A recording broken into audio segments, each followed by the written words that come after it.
ఇప్పుడే జీ5 app download చేయండి. చూడండి మీ ఫేవరెట్ టీవీ షోస్ ఎప్పుడైనా ఎక్కడైనా. శివ వదినకు అపాయింట్మెంట్ లెటర్ వచ్చినా ఈ విషయం తనకి తెలియకూడదని ఇంట్లోనే దాచిపెట్టారు. నాకు బయటికి వచ్చే అవకాశం లేదు.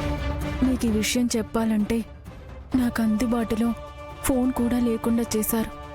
అందుకే ఇలా రాసి పంపిస్తున్నాను.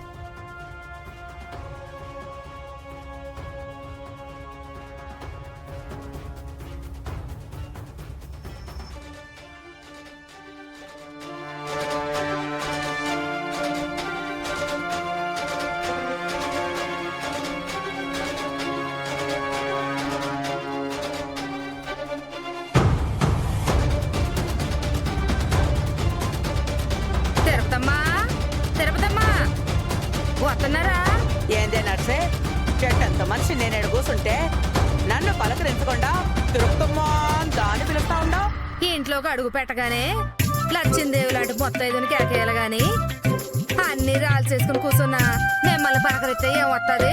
బట్టలు విండి కట్టలు సంపాదిస్తా ఉండవే. అందుకే నీకు కూడా పొగరు ఎక్కువై ఉండదే.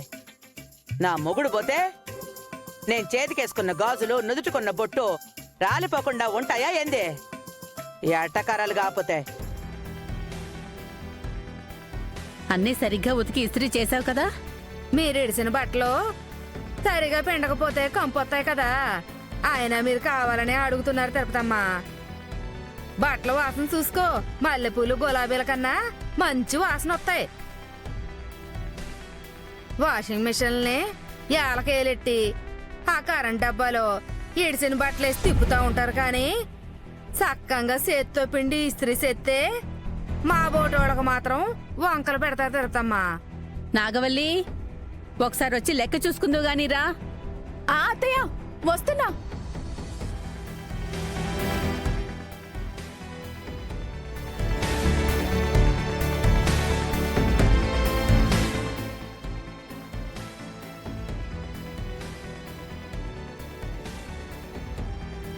వీళ్ళు కూడా ఇక్కడే ఉన్నారు.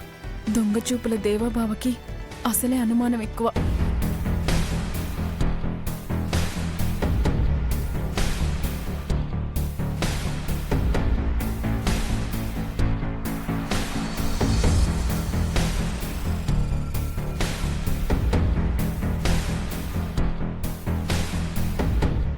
చూసుకున్నావా నాగమ్మా?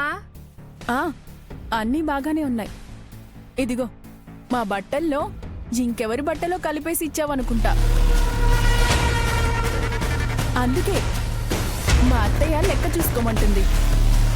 ఇవి ఎవరివో ఏంటో ఇచ్చేసే. ఎవరి బట్టలో మనకెందుకు ఇస్తుంది?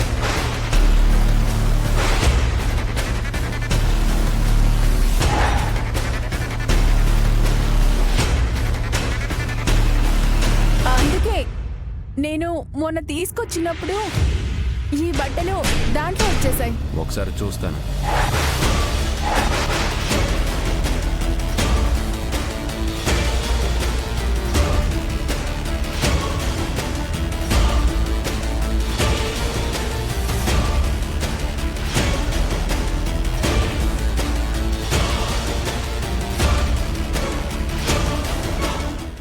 అమ్మా కుముదా, టిఫిన్ చేయమ్మా. అలాగే అన్నయ్య. చూసావా, ఇలా చెప్తే వింటారు. ఇంత ప్రేమగా మాకెందుకు చెప్పరు? నువ్వు అసలు గ్యాప్ ఇస్తేనే కదా. అవతలి మనిషి మాట్లాడడానికి గ్యాప్ లేకుండా వాగుతూనే ఉంటావు. ఇక ప్రేమగా చెప్పడం కాదు కదా, కనీసం విషయం కూడా చెప్పనివ్వు. పాపం పొద్దు పొద్దునే ఎందుకన్నయ్య వదిలి తిడతావు? లేకపోతే తన టార్చర్ భరించడం మన వల్ల కాదమ్మా. మరి నేను అంతలా మాట్లాడేస్తున్నానా? మొదలు పెట్టావంటే ఆపడానికి ఆ భగవంతుడే రావాలి. అన్నయ్య, హోటల్కి వెళ్ళడానికి కూరగాయలు తీసుకురావడమే ఆలస్యం. ఇడ్లీ రవ్వ, దోశ పిండి అన్నీ గ్రైండ్ చేసి పిండి రెడీ చేసేశాను. పల్లీలు కూడా వేయించి మిక్సీ పట్టేశాను. అక్క, నువ్వన్నీ బానే చెప్తున్నావు కానీ హోటల్కి నువ్వు ఎక్కువగా రాలేదు కదా. మరి స్కూల్కి వెళ్లే నీకు ఇవన్నీ ఎలా తెలుసక్కా? స్కూల్కి వెళ్ళినా ఆడపిల్లగా ఇంటి పని వంట పని అన్నీ నేర్చుకున్నాను కదా అమృత. పైగా అన్నయ్య నువ్వు కలిసి హోటల్కి తీసుకువెళ్ళడానికి అన్నీ మేమే సిద్ధం చేసేవాళ్ళం. నేను రోజు చూసేదాన్ని. ఈ రోజు నేను ఖాళీగా ఉన్నాను కదా, ఈ పనులన్నీ ముందే చేసి పెట్టేశాను. అవకాశం, అవసరం అన్నీ నేర్పిస్తుంది అమృత. పెన్ను పట్టిన చేత్తో గరిట పట్టుకోమంటే ఆలోచిస్తావనుకున్నాను.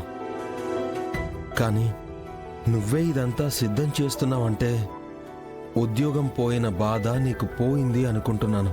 నువ్వు అండగా ఉన్నప్పుడు ఈ ఉద్యోగం ఎంతన్నయ్యా, అన్నింటినీ మర్చిపోతాను. అమ్మ శ్రీవల్లి, మమ్మల్ని కూడా మర్చిపో.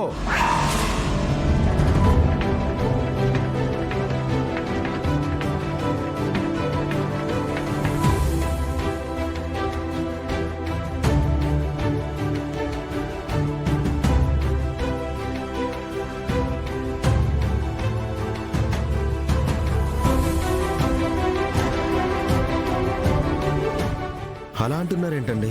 మీ చెల్లికి ఉద్యోగం లేదన్నారు కదా, మేం కూడా ఈ సంబంధానికి కాదనడానికి వచ్చాం.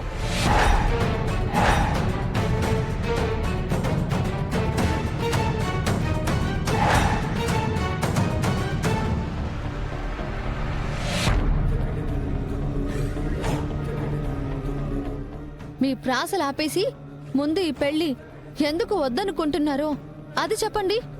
ఉద్యోగం పోయిందని మా ఆయన క్లియర్గా చెప్పారు కదమ్మా.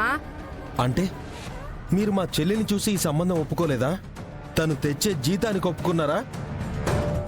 కట్నం ఎలాగో ఇవ్వనప్పుడు జీతమైనా ఆశపడతాం కదా గంగా. ఏంటి షణ్ముఖం, నువ్వేం మాట్లాడట్లేదేంటి? విషయం మేమే ఇంత క్లారిటీగా చెప్తున్నప్పుడు నువ్వు వాడిని అడగడం ఏంటి బాబు? డబ్బు ముఖ్యం కాదు, మనిషి ముఖ్యమని మా అమ్మ నాన్నకి చెప్పాను బావా. కనీసం కట్నం తీసుకోకపోతే నాలోనే ఏదో లోపముందని అనుకుంటారు కదా. అప్పుడు కట్నం వద్దంటే మీరేదో శ్రీవల్లి మనసుని అర్థం చేసుకుని ఈ సంబంధం చేసుకోవడానికి ముందుకొచ్చారనుకున్నాను. కానీ మీరొచ్చింది తనని ఇష్టపడి కాదు, తను సంపాదించే డబ్బు కోసం అని ఇప్పుడు అర్థమవుతుంది. మీరు సంబంధం ఖాయం చేసే ముందు కట్నం అడిగినా సరే నేను సర్దుబాటు చేసేవాణ్ణి. ఇలా డబ్బు కోసం పెళ్లి చేసుకునే వాళ్ళని తెలిసాక ఇంకా వీళ్ళని మనుషుల్లాగే చూస్తున్నావా బావా? పశువులు ఎలాగైనా బతికేస్తాయమ్మా, మనుషులు కాబట్టే కట్నం కావాలి. అదే డబ్బులు సంపాదించాలి అంటున్నాం. నేను టీచర్ జాబ్ కాకపోయినా పెళ్ళైన తర్వాత ఏ ఉద్యోగమైనా చేయగలను. ఉద్యోగం రాకపోతే నీకు తిండి పెట్టలేం కదమ్మా.